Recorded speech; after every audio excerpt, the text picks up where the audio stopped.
Jaunak egun ona eman diezagula senideok.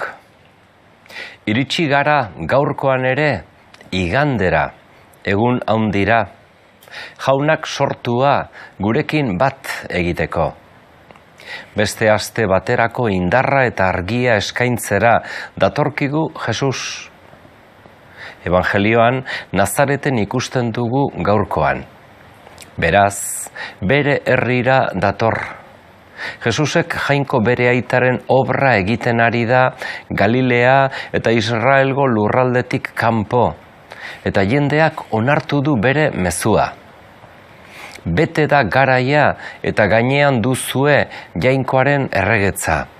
Bioz berri zaitezte eta sinetsi berri ona.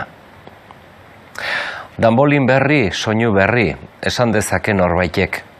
Eta egia da, Jesusen estilo berri eta erabat profetikoak ukitzen duela Israel herria.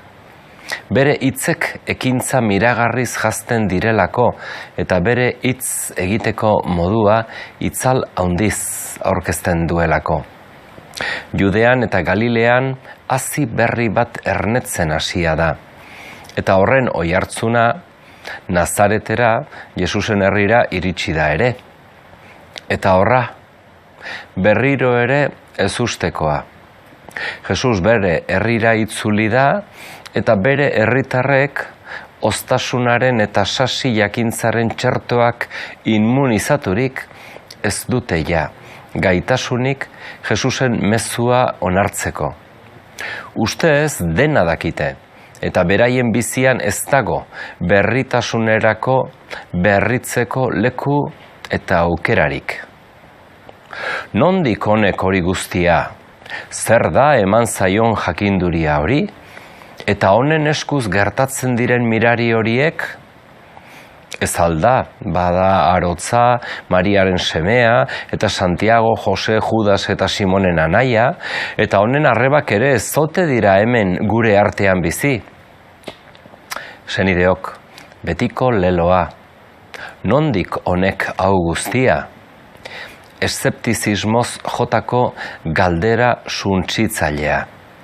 Guk ongi dakigu zer den gizakia eta bere aukera eta posibilitateak. Ezinezkoa da zerbait berria ekartzea. Guzti honek ez du konponbiderik. Ezer berririk ez eguzkipean.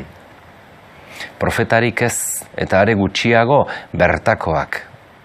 Jesusek ere mentalitate honen ondorio larriak sufritu zituen bere garaian.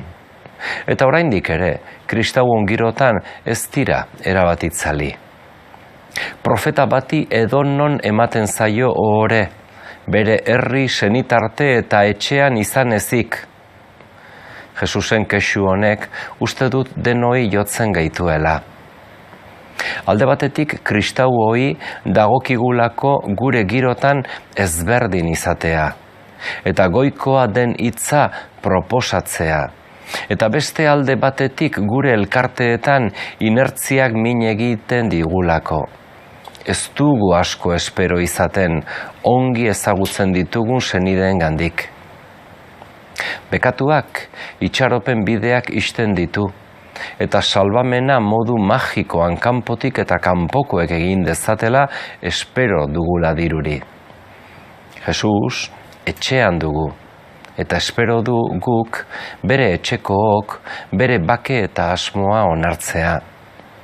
Adibidez, Euskal Herrian oraindik mingarriak dira, gizartean ditugun zauriak, indarkeriak, gorrotoak, gezurrezko ideologiek eraginak.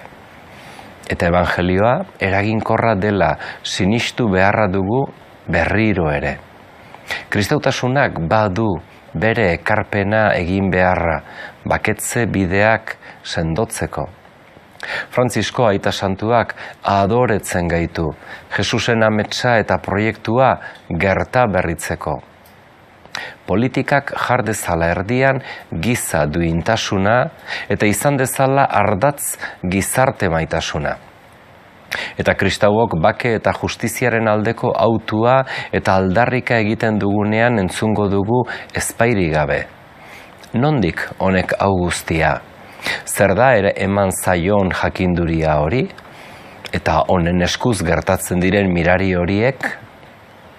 Badugu, ez bairi gabe, gure gizartearen aldeko ekarpen originala.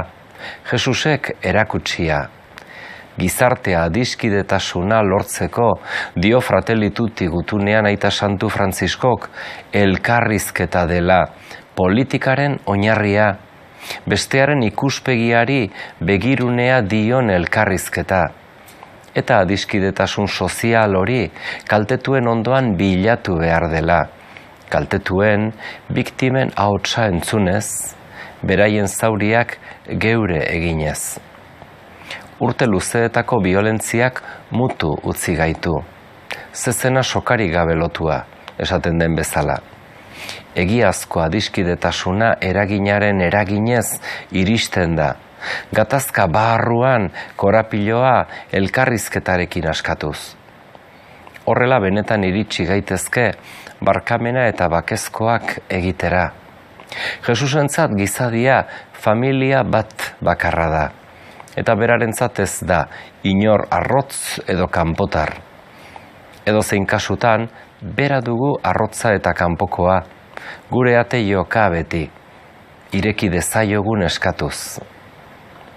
Aro berri bat ekarri du Jesu Kristoren piztuerak, eta ezin da gehiago luzatu, ezer egin gabe irautea.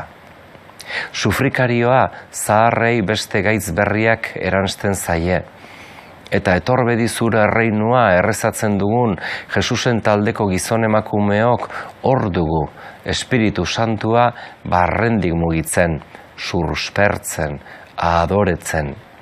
Eta gure giro eta hartu emanetan nahi du jaunak denok profeta izan gaitezen. Doan eta pozik barkamena eskainiz, eta apaltasunez barkamena eskatuz. Hor hasiko dira, herri minak sendatzen eta gainditzen. Jainkoaren bake eta pozak indar gaitzala senide. Agur eta beste bat arte.